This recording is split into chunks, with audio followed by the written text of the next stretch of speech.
Ada memar di sebelah kiri, terus dekat perutnya ini ada pukulan dari sepatu oknum. Kepolisian daerah Sumatera Barat harus menuntaskan kasus meninggalnya saudara kita Afif Maulana. Nggak mungkin saya tega bunuh dia, nggak mungkin, demi Allah. Makanya kalau ada polisi yang menyimpang melanggar, saya tanggung jawab.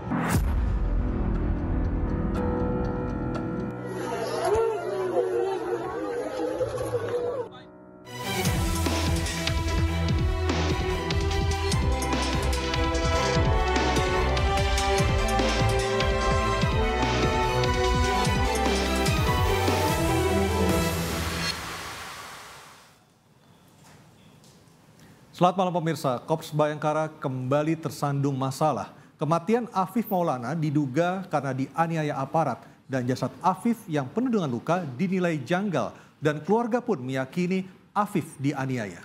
Polri berdalih Afif tewas karena jatuh dari jembatan. 17 anggota Polri terbukti langgar etik saat menangani kasus tawuran tapi ternyata tidak terkait kematian Afif Maulana. Sebenarnya apa penyebab kematian Afif? Bersama saya Anisha Dasuki. Dan saya Aryo Ardi. Pemirsa, inilah interupsi tewas penuh luka. Afif jatuh atau dianiaya. Dan pemirsa, sudah ada 4 narasumber yang hadir akan membahas masalah pada malam hari ini.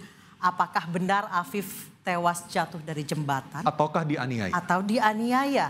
Kita bebas berdebat di sini, silakan adu gagasan. Jika dipotong atau dikritik nggak boleh baper karena ini adalah interupsi.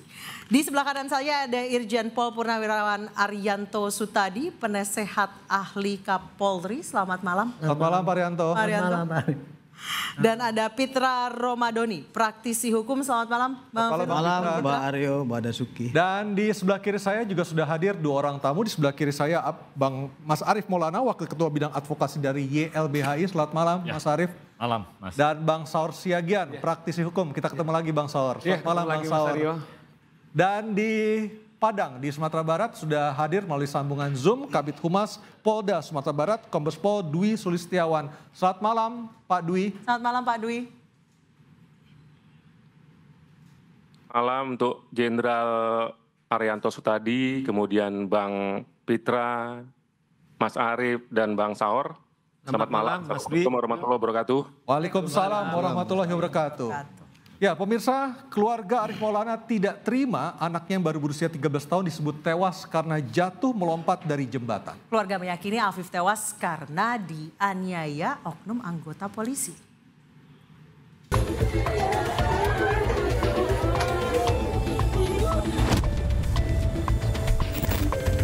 Afif Maulana, remaja berusia 13 tahun ini tewas secara tragis dengan tubuh penuh luka. Jenazah Afif ditemukan di bawah jembatan Sungai Batang, Kuranji, Padang, Sumatera Barat pada 9 Juni lalu. Sekujur tubuh Afif lebam, patah tulang rusuk hingga paru-paru robek. Hasil penyelidikan polisi, Afif disebut ikut dalam rombongan konvoi yang terlibat tawuran. Sementara keluarga meyakini Afif tewas karena dianiaya anggota kepolisian. Ada memar di sebelah kiri, terus dekat perutnya ini ada pukulan dari sepatu oknum. Soalnya Afif itu dimandikan, banyak orang di rumah, ada marinir pun yang mandikannya yang dekat sama Afif itu kan Bu. Itu tuh tanda sepatu oknum itu Bu. Warga berhak untuk tahu kebenarannya. Maupun polisi mencurangi kami sebagaimana apapun, kami tidak akan menyerah untuk sampai keadilan itu datang ke kami. Polda Sumatera Barat menyatakan Afif tewas karena melompat dari jembatan bukan karena dianiaya oknum kepolisian Ditsamapta saat hendak membubarkan konvoi. Dengan mengaitkan 17 anggota kami yang kami tetapkan yang diduga sebagai pelanggar kode etik atau pelanggar disiplin ini adalah peristiwa yang terjadi korelasinya dengan saudara Afif Maulana. Kepolisian daerah Sumatera Barat harus menuntaskan kasus meninggalnya saudara kita Afif Maulana dengan Desakan Agar kasus kematian Afif Maulana dibuka gamblang dan transparan pun mengalir deras. Korps Bayangkara kembali tersandung kasus dugaan penganiayaan. Mampukah kepolisian transparan? Ya pemirsa, saya akan menyapa terlebih dahulu Kombes Pol Dwi Sulistiawan, Kabid Humas Polda Sumatera Barat. Pak Dwi, sekarang polisi di Sumatera Barat, Polda Sumatera Barat sudah menegaskan tidak atau belum menutup kasus ini. Artinya kasus kematian Afif Maulana terus berjalan. Sampai malam hari ini, penyelidikan dan penyidikannya seperti apa, Pak Dwi? Oke, terima kasih Mas Aryo dan Mbak Anissa. Sebelumnya saya akan menyampaikan permohonan maaf dari Bapak Kapolda. Jadi yang seyogyanya beliau yang hadir pada kesempatan ini, namun karena beliau saat ini sedang memimpin rapat tim khusus, ya termasuk menyelesaikan juga, mengevaluasi juga kejadian-kejadian seperti kejadian Afif ini, sehingga beliau memerintahkan saya untuk mewakili. Semoga tidak mengurangi keseriusan kegiatan ini. Baik, dilanjutkan, Pak. Ya, jadi berkaitan dengan perkembangan kasus yang tersebar isu-isu berita-berita bahwa Kapolda itu menghentikan, itu sebenarnya tidak benar. Terakhir pada saat hari Minggu, Bapak Kapolda melakukan konferensi pers, ya. Di situ banyak media-media, itu dari media-media semua sudah dijelaskan bahwa sampai saat ini perkembangan penanganan kasus kematian Afif yang ada di jembatan, kemudian perkembangan juga kasus pelanggaran yang dilakukan oleh anggota di Polsek Kuranji, itu sudah melakukan pemeriksaan satu saksi umum, ya pada saat itu nih, pada saat hari Minggu saya cerita, itu kemudian 2 anggota yang benar-benar bisa menjadi saksi kunci. Gitu. Jadi tidak ada penutupan kasus. Namun demikian, dari hasil konpres tersebut ada satu media yang membuat kesimpulan sendiri. Sehingga terjadilah isu yang beredar bahwa Polda Sumbar menutup kasus tersebut. Baik, Pak Dwi, berarti penganiayaan itu benar adanya tapi bukan terhadap Afif? Iya, benar. Jadi di sini perlu saya sampaikan bahwa kasus pada hari Minggu dini hari tersebut itu ada 2 TKP. Ya, TKP. Satu, kita melakukan penyelidikan terhadap penemuan mayat Afif di kolong jembatan Kuranji. Penyelidikan pertama itu. Penyelidikan yang kedua, kita memeriksa adanya pengaduan bahwa telah terjadi pelanggaran oleh anggota di Polsek Kuranji. Ya, jadi harus dibedakan 2 TKP ini. TKP pertama yang berkaitan dengan kematian Afif sampai saat ini berdasarkan saksi, kemudian berdasarkan bukti dan petunjuk dari hasil otopsi dan pendapat dari ahli forensik, sampai saat ini dugaan sementara Afif meninggal karena meloncat Pak dari Dwi, jembatan. pihak keluarga mengatakan ada bekas tendangan katanya di badannya Afif dan keluarga katanya tidak diberikan hasil otopsi. Itu Ya memang penjelasannya. sampai saat ini hasil otopsi adalah kewenangan dari penyidik. Karena yang meminta otopsi itu penyidik. Sehingga kita tidak bisa memberikan otopsi itu kepada siapapun kecuali nanti pada saat persidangan.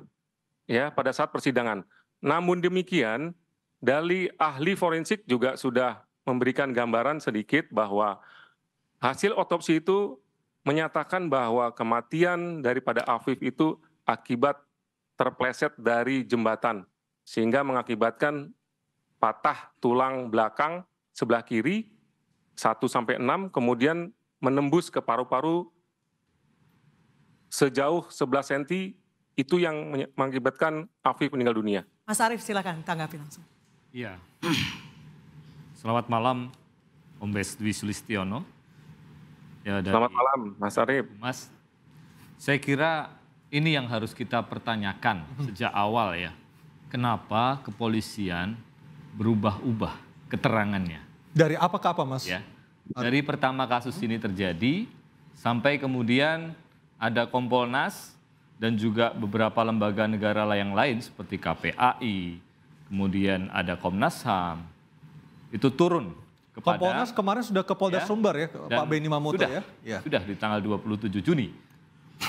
Sebelumnya Kapolda Sumbar menyatakan tidak ada penyiksaan, ya, tidak ada pelanggaran prosedur, semua sesuai prosedur. Tapi kemudian setelah ada Kompolnas dan lain sebagainya berubah keterangannya, mengakui ada penyiksaan, ya, terhadap mereka yang kemudian dilakukan penangkapan, dan sebagian besar adalah anak. Ada penyundutan rokok, kemudian ada pemukulan dengan rotan, dan berbagai tindakan penyiksaan yang saya kira tidak layak sebetulnya untuk itu dilakukan oleh kepolisian.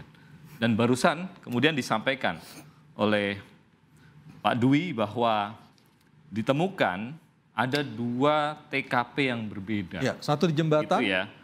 Satu di jembatan, satu di Polsek Kuranji.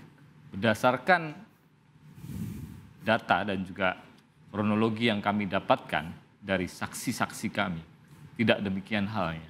Apa kalau misalnya dari saksi? Jadi memang pasca dari jembatan Kuranji, kemudian saksi anak ya yang berboncengan, yang memboncengkan bahkan ya, memboncengkan si almarhum AM, ini kemudian dibawa ke Polsek Kuranji. Ya. Berarti Afif sempat ke Polsek Kuranji.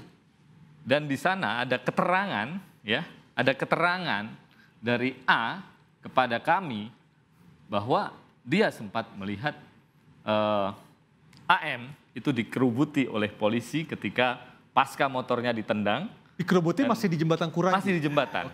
Dan terakhir dia melihat ada di sana dan sempat juga disampaikan ada juga di Polsek Kuranji. Jadi ini yang penting.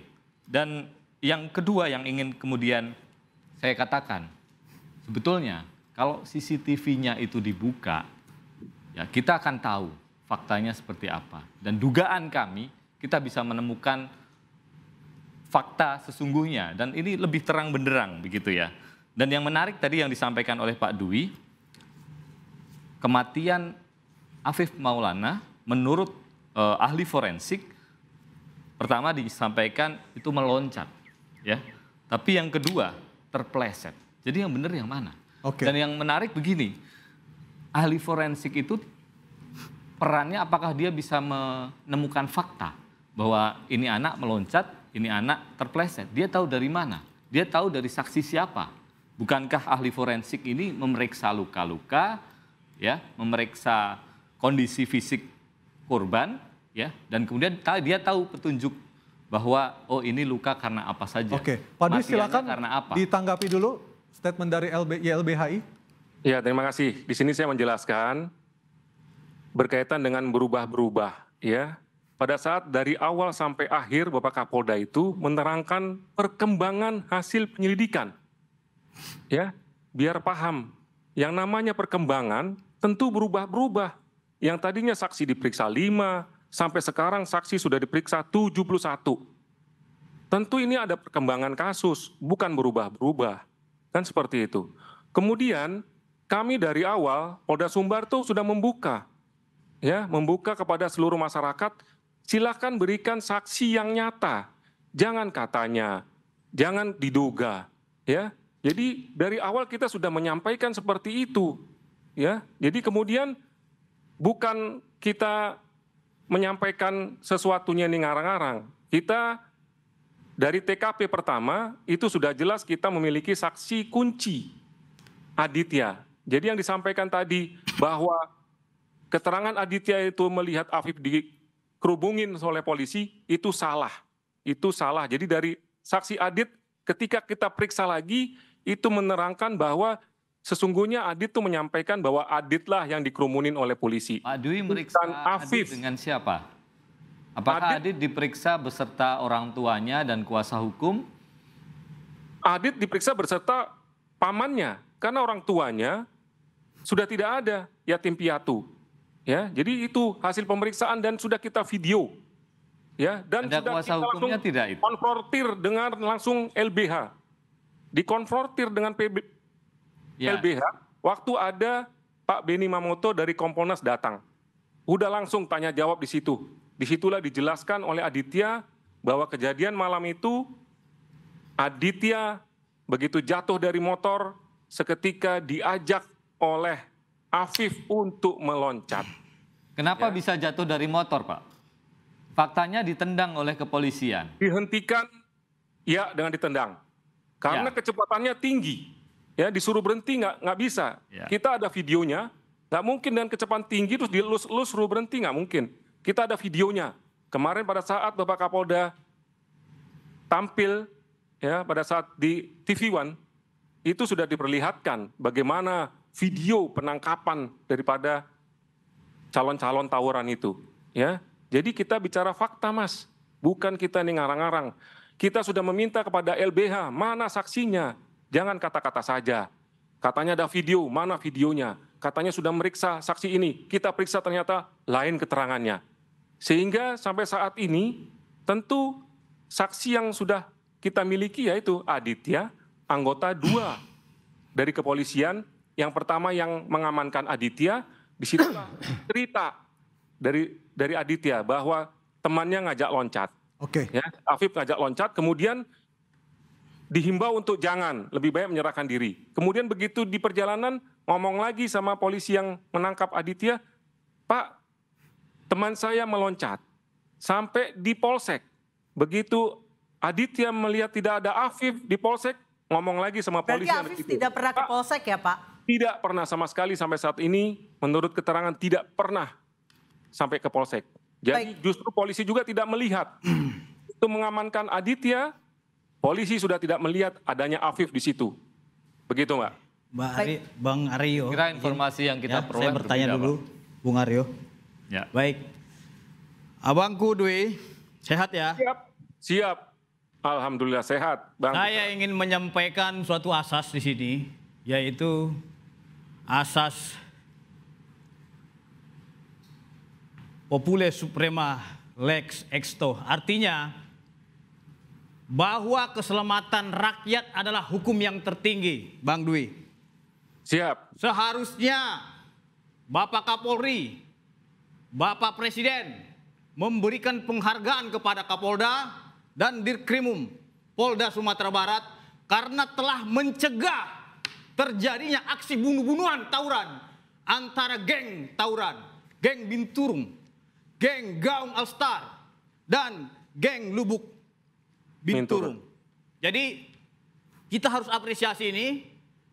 Apabila tidak sigap Polda Jawa Barat beserta dengan Polresta Padang, maka berapa lagi korban jiwa yang akan mati. Tapi itu asumsi dari mana, Bang Pitra? Karena kalau keterangan dari Adit mengatakan dia tidak bawa senjata tajam. Oke, begini Bung Aryo. Bahwasanya peristiwa itu dari rangkaian cerita, saya ingin berbicara konstruksi hukum dan fakta yang disampaikan oleh Polda Sumatera Barat. Yang pertama, di tanggal 8 Juni 2024 itu ya, sekitar pukul 21.30 WIB sampai dengan 22.30 WIB di rumahnya Aditya, saudara AM ini ya sudah diperingatkan oleh Aditya agar tidak ikut tawuran. Oke. Anda tahu, akan tetapi tahu dari mana? Sebentar, kita akan konfirmasi juga nanti dari polisi. Ini versi dari pihak kepolisian. Baik. Makanya dengar, kan gitu. Ya, Anda tahu dari kepolisian. Saya selesaikan dulu nih konstruksi kerangka dari kasus ini yang disampaikan oleh versi kepolisian. Nanti silakan dikoreksi, kan gitu. Silakan. Oke. Kemudian di tanggal 9-nya itu pukul 2.00 dini hari sampai dengan 3.00 dini hari, Polresta Padang mendapatkan informasi bahwasanya akan ada peristiwa tawuran antara geng, ya geng tawuran. Geng tawuran ini ada beberapa di sini. Yang paling besar itu adalah geng Gaung Alstar dan Bandar Buat Misteri bersama dengan Cengkeraya berhadapan dengan geng Lubuk Minturun. Jadi ini berdasarkan informasi yang diterima oleh Polresta Padang ada 15 titik. Kemudian karena memang berarti memang Afif tergabung dalam geng terbesar itu. Kita akan bahas usai jeda, tetap bersama kami di Interupsi.